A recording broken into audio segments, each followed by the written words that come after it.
कोई वैष्णव आया दर्शन करने जुगल किशोर जी के, और वाने श्री जुगल किशोर जी को वंशी भेंट करी। तो महाराज जी एक बहुत सुंदर भाव यहाँ से ये मतलब कई लोग आमे वंशी लेके ठाकुर जी के लिए, अब हमारे लाल जी छोटे हैं, कोई को पता नहीं रहे, टीवी में देखे तो बड़े दिख रहे, तो बड़ी बड़ी वंशी ले आए, कोई छोटी ले आवे, कोई बड़ी ले आवे, कोई मोटी ले आवे, कोई पतरी। अब सबकी वंशी ठाकुर जी धारण नहीं कर पाते, लाल जी को जितना अवकाश है उतनी वंशी ले में। लेकिन हरिराम व्यास जी की एक कथा से एक बात सिद्ध दे रही है, कैसी भी वंशी आवे लाल जी के पास पधराओ जरूर। क्यों?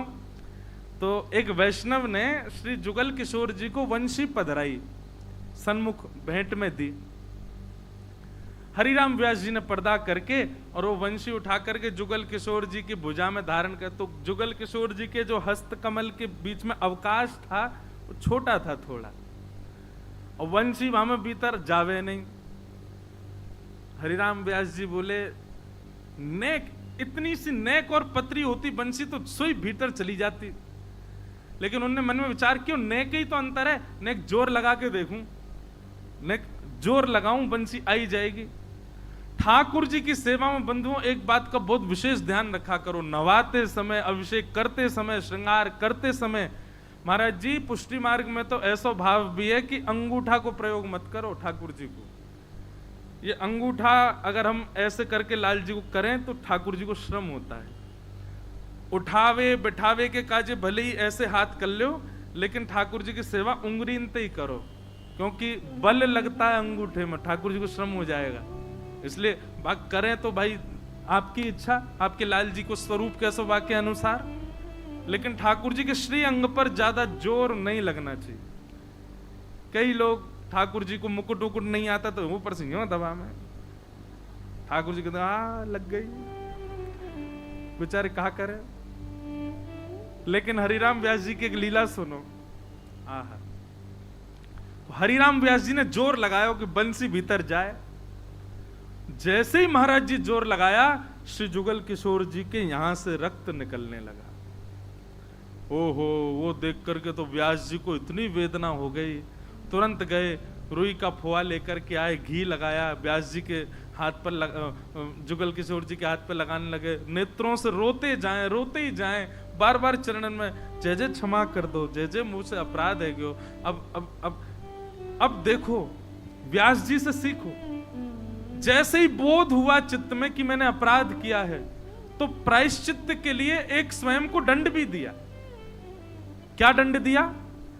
कि अब मैं नित्य सवेरे श्रृंगार करके जुगल किशोर जी को सजा करके बालकों से कहूंगा कि सेवा करो, और मैं वृंदावन की सायं सूर्य अस्त तक परिक्रमा ही लगाता रहूंगा, वृंदावन की परिक्रमा लगाऊंगा। ये मेरे को दंड अपने आप को दिया उन्होंने। मैंने जुगल किशोर जी को श्रमित कराया।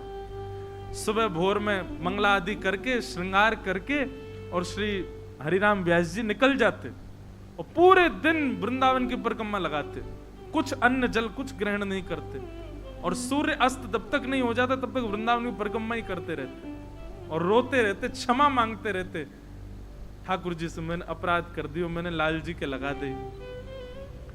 एक ही दिन हुआ था दंड का पालन करते हुए, बहुत ध्यान से सुनो, केवल एक ही दिन हुआ था दंड का पालन करते हुए। अगले दिन व्यास जी ने श्रृंगार किया। अब वंशी जो नई वाली थी उसको तो दूर ही रखते थे, बोले ये तो लाल जी के पास ही मत लाना, इससे श्रम हो गया था।